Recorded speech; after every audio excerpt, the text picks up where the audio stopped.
દર્શક મિત્રો, કચ્છના રણમાં અને દરિયાના મોજાઓ વચ્ચે એક એવી અજાયબી રહેલી છે કે જે વિશ્વમાં ક્યાંય નથી. હા, અમે વાત કરી રહ્યા છે ખારાઈ ઊંટની, કે જેમના માટે આજે ખુશીના સમાચાર સામે આવ્યા છે. લાંબી રાહ જોયા બાદ કચ્છના અનોખા દરિયાઈ ઊંટને હવે રાષ્ટ્રીય માન્યતા મળી ગઈ છે. કચ્છના દુર્લભ ખારાઈ ઊંટ, જે પોતાની તરવાની અદ્ભુત ક્ષમતા માટે જાણીતા છે, તેમને ભારત સરકાર દ્વારા દેશની 9મી ઊંટની ઓલાદ તરીકે સત્તાવાર રીતે સ્વીકારવામાં આવી છે. આ માન્યતા હરિયાણાના કરનાલ સ્થિત national bureau of animal genetic resources દ્વારા આપવામાં આવી હતી. એક તરફ જ્યારે ખારાઈ ઊંટની સંખ્યા ચિંતાજનક રીતે ઘટી રહી છે, ત્યારે આ રાષ્ટ્રીય દરજ્જો તેમના સંરક્ષણ માટે સંજીવની સમાન સાબિત થશે. હવે આ પ્રજાતિને બચાવવા માટે કેન્દ્ર સરકાર તરફથી વિશેષ ફંડ અને પશુપાલકો માટે કલ્યાણકારી યોજનાનો માર્ગ મોકળો થયો છે. કુદરતની આ અનમોલ ભેટ એવી ખારાઈ ઊંટની પ્રજાતિ હવે રાષ્ટ્રીય ઓળખ સાથે સુરક્ષિત પણ બનશે. ખરેખર મારે વાત આ કરવી છે કે ખારાઈ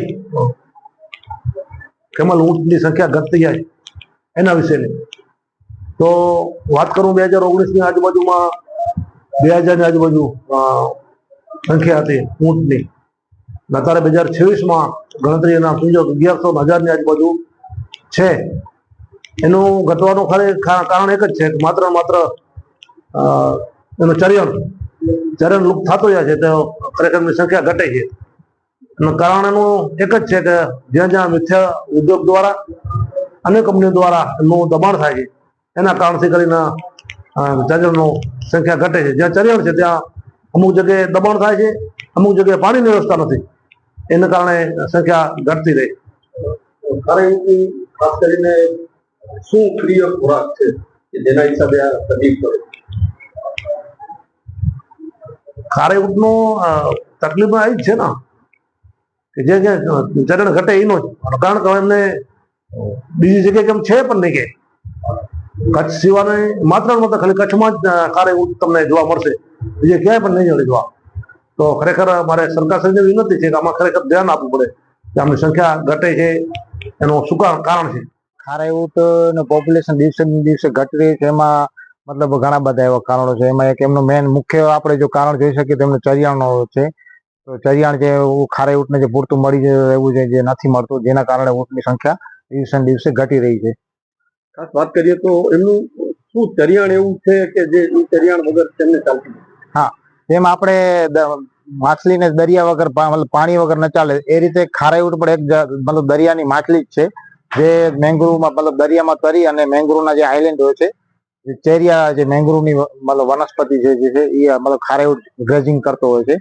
તો તેના કારણે જે છે ખારાઈ ઊંટને જે મતલબ ત્યાં એક્સેસ માટે જે પરમિશન મળવી જોઈએ ખારાઈ ઊંટને, જે નથી મળતી, જેના કારણે છે મતલબ ખારાઈ ઊંટ લુપ્ત થઈ રહ્યા છે. ખાસ કરીને જોવામાં આવે તો આવનારા સમયમાં શું આપણી નવી પેઢી ખારાઈ ઊંટને જોઈ શકશે? જોવા જઈએ તો લાસ્ટ 2019માં અમે જે એક બેઝલાઇન કર્યું હતું, તો ત્યારે 1900 જેવા કચ્છમાં ખારાઈ ઊંટ જોવા મળ્યા હતા. અને અત્યારે લાસ્ટ 2024ની અમે જે મતલબ યર એન્ડિંગમાં અમે લોકો એક બેઝલાઇન કર્યું છે, તો એમાં 1096 જેવો ખારાઈ ઊંટનું પોપ્યુલેશન પૂરા કચ્છમાં જોવા મળ્યું છે. તો એ રીતે આગલા મતલબ નેક્સ્ટ 5 વર્ષમાં આપણે જોવા જઈએ તો ખારાઈ ઊંટની જે પ્રજાતિ મતલબ જોવી કદાચ બુકમાં કે મતલબ ક્યાંક ભણવામાં આવે તો ભલે, બાકી આમ મુશ્કેલ લાગે છે બહુ. કઈ રીતની મુશ્કેલીઓ છે ચરિયાણ પર પહોંચવા? હા, ચરિયાણમાં અલગ અલગ મુશ્કેલીઓ છે. જે રીતે આપણે વાત કરીએ પૂર્વ વિભાગમાં માલધારીઓ જે છે ભચાઉના, એ લોકોને ત્યાં ચરિયા નિકંદનની પ્રવૃત્તિ ચાલે છે, પછી નમક ઉદ્યોગો છે. એના કારણે ઊંટને જે ગ્રેઝિંગ માટે જવું જોઈએ તો એ એક્સેસ છે એ સમજી લો 20 કિલોમીટર અંદર જવું પડે છે, અને પાછું 20 કિલોમીટર પાણી પીવડાવવા માટે આવવું પડે છે.